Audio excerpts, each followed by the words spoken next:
नमस्कार, मी भाग्यश्री तुम्हा सर्वांचं आपल्या चॅनेलवरती मनापासून स्वागत करते आणि आज आपण गोलगळ्यावरती एकदम भन्नाट अशी डिझाईन तयार करणार आहोत. तर त्याकरिता येथे मी बॅक पार्ट कट करून ठेवलेला आहे, ज्याची पूर्ण उंची आहे 13 इंच, शोल्डर आहेत 5 इंच, आर्म होल म्हणजेच मुंढा आलेला आहे ते 5.5 इंच, त्यानंतर येथे छाती आलेली आहे 8.5 इंच आणि कंबर बॅकडाट मिळून ती देखील आलेली आहे 8.5 इंच. आता इथे वरच्या बाजूला आपण आपल्या गळ्याची मार्किंग करूयात. तर इथे मला माझे रेडी शोल्डर 2 इंच हवेत, म्हणून मी अर्धा इंच मार्जिनचा घेऊन 2.5 इंचावरती एक मार्क केला. त्यानंतर टेपला त्याच पॉईंटवरती ठेवून घेऊन खालच्या बाजूला इथे जी माझी गळ्याची उंची आहे इथे मी 9 इंच घेऊन त्यावरती एक मार्क करते आहे आणि त्यानंतर जी खालची गळ्याची रुंदी आहे ती येथे मी 3 इंच घेते आहे. त्यानंतर आता इथे तुम्हाला व्हिडिओमध्ये दाखविल्याप्रमाणे एक बॉक्स तयार करून घ्यायचा आहे. तुम्ही मात्र तुमच्या अकॉर्डिंगलीच गळ्याची उंची आणि रुंदी घ्या. आता येथे आपल्याला आपण नॉर्मली ज्या पद्धतीने गळ्याचा गोल आकार ड्रॉ करून घेतो ना, सेम त्याच पद्धतीने इथे देखील तुम्हाला गळ्याचा गोल आकार अगदी व्यवस्थितरित्या ड्रॉ करून घ्यायचा आहे व्हिडिओमध्ये दाखविल्याप्रमाणे. त्यानंतर येथे हा बॅक पार्ट आहे ना, त्याला ओपन करून व्हिडिओमध्ये दाखविल्याप्रमाणे अगदी मधोमध फोल्ड करून घ्यायचं आहे आणि त्याला इथे हाताने असं थोडंसं टॅप करून म्हणजेच थापून घ्या, जेणेकरून या साईडची डिझाईन पलीकडच्या साईडला देखील ट्रेस होऊन म्हणजेच उमटून येईल. त्यानंतर येथे बघा मी अस्तर आणि मेन फॅब्रिक घेऊन दोघांनाही अशा पद्धतीने राईट साईड म्हणजेच बरोबरीच्या बाजूवर बरोबरीची बाजू ठेवून घेतलेली आहे. आता इथे व्हिडिओमध्ये दाखविल्याप्रमाणे तुम्हाला संपूर्ण गळ्याची स्टिचिंग अगदी व्यवस्थितरित्या कंप्लीट करून घ्यायची आहे. इथे गळ्याला स्टिच करत असताना तुम्हाला जास्ती काहीच करायचं नाही आहे. आपण जसा गळा ड्रॉ केलेला आहे फक्त त्याच गळ्याच्या आकाराला अगदी व्यवस्थितरित्या स्टिच करून घ्यायचं आहे. आणि येथे जर व्हिडिओ तुम्ही काळजीपूर्वक पाहत असाल तर तुमच्या एक गोष्ट लक्षात आली असेल, मी गळ्याच्या मध्यभागावरती त्याला बॉल पॉईंट पिन्सने सिक्युअर करून घेतलेला आहे, जेणेकरून जेव्हा आपण हा गळ्याचा आकार स्टिच करू ना, तेव्हा आपलं फॅब्रिक इकडे तिकडे हलणार नाही आणि तो अगदी व्यवस्थितरित्या स्टिच केला जाईल. त्यानंतर आता इथे व्हिडिओमध्ये दाखविल्याप्रमाणे संपूर्ण गळ्याच्या आतील बाजूस थोडंसं जास्तीचं कापड ठेवून इथे तुम्हाला संपूर्ण गळ्याची कटिंग अगदी व्यवस्थितरित्या करून घ्यायची आहे. त्यानंतर हे जे आपण जास्तीचं कापड ठेवलं होतं ना संपूर्ण गळ्याच्या आतील बाजूस, त्याच कापडावरती व्हिडिओमध्ये दाखविल्याप्रमाणे संपूर्ण गळ्याभोवती असे छोटे छोटे कट्स देखील देऊन घ्यायचे आहेत. त्यानंतर हे जे अस्तर दिसतंय ना, त्याला आतील बाजूस म्हणजेच व्हिडिओमध्ये दाखविल्याप्रमाणे रॉंग साईडला पलटी करून घ्यायचं आहे.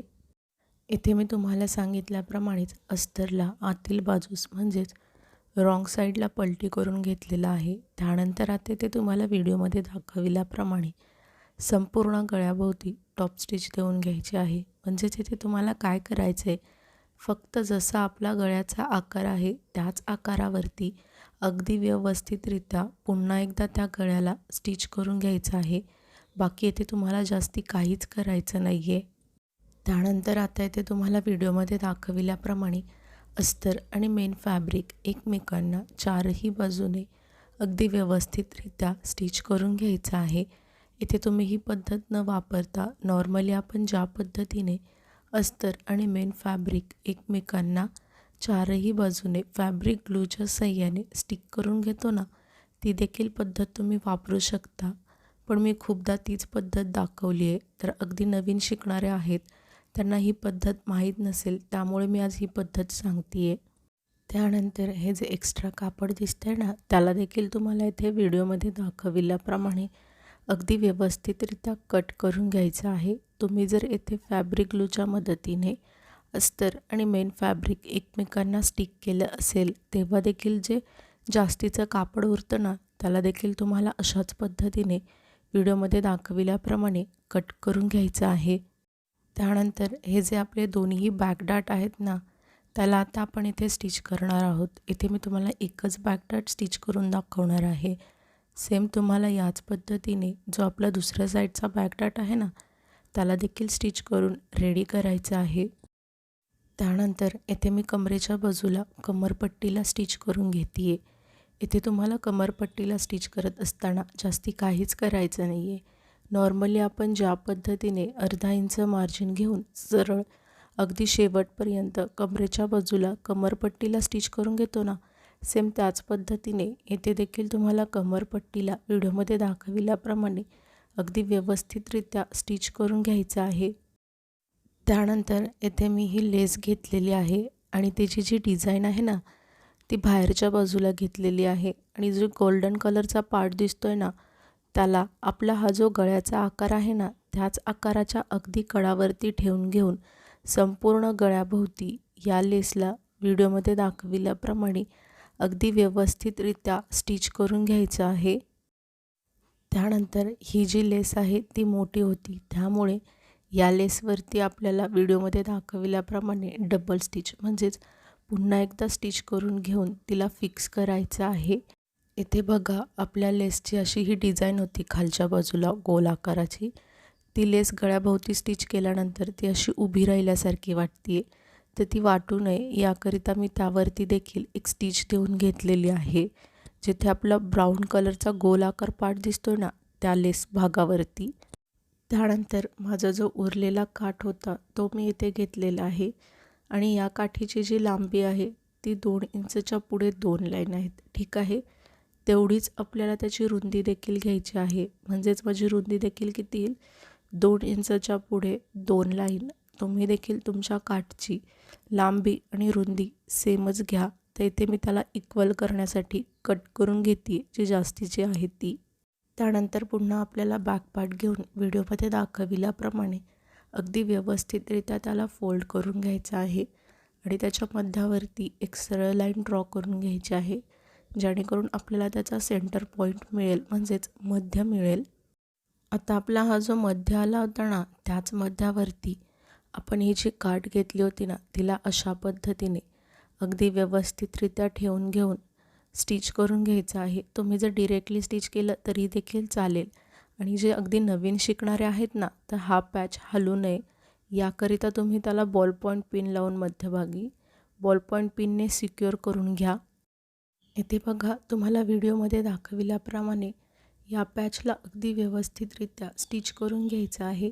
स्टिच करत असताना एक गोष्ट लक्षात ठेवा, जिथे कॉर्नर येतील तेथे नीडल म्हणजेच सुईला आतील बाजूस तशीच ठेवून फक्त आपल्या बॅक पार्टला फिरवत मग पुन्हा जसा आकार आहे त्या आकारात या पॅचला स्टिच करून घ्यायचा आहे व्हिडिओमध्ये दाखविल्याप्रमाणे. त्यानंतर हा जो पॅच आहे तो जर आपण असाच ठेवला तर त्याचे धागे निघून जातील, कारण की आपण त्याला न फिनिश करता स्टिच केलं होतं. ठीक आहे, आता त्याच पॅचला फिनिश करण्यासाठी म्हणजेच त्याचे धागे निघू नयेत याकरिता इथे मी गोल्डन कलरची ही लेस घेतलेली आहे आणि तिला स्टिच करताना कमरेपासून स्टार्ट करायचं आहे अगदी व्हिडिओमध्ये दाखवल्याप्रमाणे. कारण की जर आपण अशा पद्धतीने लेसला स्टिच केलं तर ती आणखीन एक डिझाईन तयार होती आहे आणि शेवटी तुम्ही व्हिडिओच्या पहा दिसायला देखील खूप सुंदर दिसते आहे. कमरेपर्यंत आल्यानंतर हा जो आपला काठचा एक कॉर्नर आहे ना, लेसला अगदी व्यवस्थितरित्या फोल्ड करून घ्यायचा आहे आणि त्यानंतर व्हिडिओमध्ये दाखविल्याप्रमाणे या लेसला तुम्हाला इथे स्टिच करून घ्यायचं आहे. आपल्यापैकी खूप जण व्हिडिओज पाहतात परंतु चॅनेलला सबस्क्राईब करत नाहीत, तर प्लीज असं नका करत जाऊ. चॅनेलला देखील सबस्क्राईब करत जावा. काय होतं ना, मला देखील समजत जाईल की हां, मी जे व्हिडिओज बनवते ते तुम्हा सर्वांना आवडत आहेत आणि तुमच्या उपयोगात देखील येत आहेत.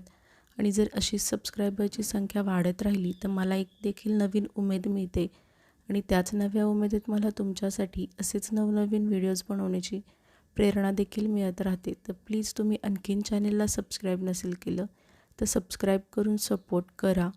आणि इथे बघा आपल्या डिझाईनचा फायनल लुक किती सुंदर झालेला आहे आणि या पॅचला आपण अगदी मधोमध स्टिच केल्यामुळे देखील खूप सुंदर दिसते आहे. व्हिडिओ अगदी शेवटपर्यंत पाहिलात यासाठी तुम्हा सर्वांचे मनापासून खूप खूप धन्यवाद.